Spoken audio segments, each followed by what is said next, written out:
إن الحمد لله نحمده ونستعينه ونستغفره ونعوذ بالله من شرور أنفسنا ومن سيئات أعمالنا من يهده الله فلا مضل له ومن يضلل فلا هادي له وأشهد أن لا إله إلا الله وحده لا شريك له وأشهد أن محمدا عبده ورسوله أما بعد فإن خير الحديث كتاب الله وخير الهدي هدي محمد صلى الله عليه وسلم وشر الأمور محدثاتها وكل بدعة ضلالة وكل ضلالة في النار. بسم اللہ الرحمن الرحیم. پہلا خطبہ ہے جی. کتاب اول، اس میں تمہیدی مباحث ہیں، کچھ تمہیدی بحثیں ہیں. انقلابی جدوجہد کے لوازم و مرحلے، انقلاب نبوی کے پہلے دو مرحلے، دعوت اور تنظیم. دنیا کے دوسرے انقلابات سے انقلاب محمدی صلی اللہ علیہ وسلم اس اعتبار سے بنیادی طور پر مختلف ہے کہ دوسرے دنیوی انقلابات کے نظریات انسانوں کے ذہن کی پیداوار تھے. بشویک یعنی اشتراکی انقلاب کا فلسفہ کارل مارکس کے ذہن کا اختراع تھا. اسی طرح انقلاب فرانس کا فلسفہ والٹیر روسو اور بہت سے مفکرین کے ذہنوں کی پیداوار تھا. مگر اسلامی انقلاب کا فلسفہ اللہ تعالیٰ کا ودیت کردہ ہے، جو وحی کے ذریعے سے جناب محمد رسول اللہ صلی اللہ علیہ وسلم کو عطا ہوا. لہٰذا اس نظریہ کی نشر و اشاعت کے معنی ہیں قرآن حکیم کی نشر و اشاعت، اس کی تبلیغ، اس کے ذریعے سے دعوت، اس کے ذریعے سے تبشیر و انذار اور اس کے ذریعے سے تذکیر و نصیحت. گویا نبی اکرم صلی اللہ علیہ وسلم کا اعلی انقلاب اور ذریعہ انقلاب قرآن حکیم تھا. علاوہ ازیں قرآن انسان کے لیے جو ہدایات لے کر آیا ہے، اس میں یقیناً انفرادی زندگی کے لیے بھی رہنمائی ہے اور اجتماعی زندگی کے لیے بھی. قرآن کے موضوعات انفرادی اعمال و افعال کو بھی محیط ہیں اور اجتماعی اقدار کو بھی. لیکن انقلابی عمل کے لیے قرآن کے اس حصے کو نمایاں کرنا ہوگا جس کا تعلق اجتماعی نظام کے ساتھ ہے. پاکستان میں اسلامی انقلاب کی ضرورت و اہمیت اور طریقہ کار. پاکستان میں اسلامی انقلاب کے ذکر سے پہلے چند تمہیدی باتوں کا جاننا ضروری ہے. پہلی بات یہ کہ پاکستان کی بقا اور استحکام صرف اور صرف اسلام سے وابستہ ہے. ہمارے پاس اسلام کے سوا اس ملک کی بقا اور استحکام کے لیے کوئی اور بنیاد سرے سے موجود ہی نہیں ہے. اب یہ بات خود ایک مستقل موضوع ہے کہ تحریک پاکستان کا پس منظر کیا تھا، یہ ملک کیوں بنا تھا، اس کے محرکات اور عوامل کیا تھے، اس کی اساسات کیا ہیں. پھر یہ کہ مختلف ممالک کے استحکام اور بقا کے لیے کون کون سے عوامل سہارا دیتے ہیں اور اس کی تقویت کا باعث بنتے ہیں. ان میں سے ایک ایک عامل کا جائزہ لے کر یہ بات ثابت کی جا سکتی ہے کہ دنیا کے عام ممالک کو اپنے استحکام اور بقا کے لیے جو سہارے دستیاب ہوتے ہیں، ان میں سے کوئی بھی ہمارے پاس موجود نہیں ہے. ہمارے پاس جو واحد سہارا ہے وہ ہمارا دین ہے. ہمارے بارے میں یہ بات بالکل صحیح ہے کہ کافر توانی شد ناچار مسلمان شو. ہم کافر ہو ہی نہیں سکتے، ہمیں تو لا محالہ مسلمان ہونا پڑے گا. دوسری بات بھی جو اپنی جگہ ایک مستقل موضوع ہے، یہ ہے کہ پاکستان میں اسلام نہ انتخابی طریق سے آ سکتا ہے اور نہ اس ضیائی طریق سے آ سکتا ہے جو 7.25 سال سے ہمارے ملک میں چل رہا ہے. اس کے لیے واحد راستہ انقلاب کا راستہ ہے. اب اس کے لیے بھی دلائل و شواہد چاہیے. انتخابات میں بھی بعض لوگ اسلامی نظام کے قیام کے لیے نیک نیتی سے حصہ لیتے ہیں کہ اس طریق سے اسلام کی سربلندی کے لیے کام کریں. انتخابات میں حصہ لینے والوں میں یقیناً ایسے لوگ بھی ہوں گے جو نہایت خلوص کے ساتھ اسلامی نظام کے قیام و نفاذ کے مقصد کو پیش نظر رکھتے ہوئے اسی انتخابی طریقہ کار پر عمل پیرا رہیں گے اور رہیں گے. لیکن مجھے قوی اور مستحکم دلائل کی بنیاد پر اس سے شدید اختلاف ہے. میرے نزدیک پاکستان میں اسلام اگر آ سکتا ہے تو وہ صرف اور صرف انقلابی عمل کے ذریعے سے ہی آ سکتا ہے. تیسری بات یہ کہ جب پاکستان کی غالب آبادی سنی ہے تو ظاہر بات ہے کہ یہاں جو بھی انقلاب آئے گا اور اس کے نتیجے میں یہاں جو بھی نظام قائم ہوگا وہ سنی تصور خلافت عامہ پر مبنی ہوگا، نہ کہ شیعی تصور امامت معصومیہ پر. یہ دونوں تصورات ایک دوسرے کی ضد ہیں، ان کو باہم کسی طور پر بھی ملایا نہیں جا سکتا. چوتھی بات یہ ہے کہ وہ انقلاب اگر آئے گا تو خالصتاً اس نہج پر آئے گا کہ جس نہج پر محمد رسول اللہ صلی اللہ علیہ وسلم نے انقلاب بپا کیا تھا. امام مالک رحمۃ اللہ علیہ سے حضرت ابو بکر صدیق رضی اللہ تعالیٰ عنہ کا یہ قول منقول ہے کہ اس امت کے آخری حصے کی اصلاح نہیں ہو سکے گی مگر صرف اس طریق پر کہ جس پر اس کے پہلے حصے کی اصلاح ہوئی تھی۔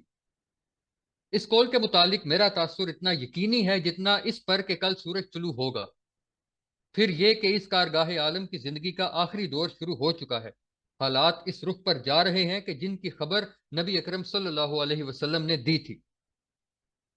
پانچویں بات یہ کہ آخری دور میں اسلام کے عالمی غلبہ کی جو خبر اس صادق و مصدوق صلی اللہ علیہ وسلم نے دی تھی اس کا بھی عمل یقیناً شروع ہوگا۔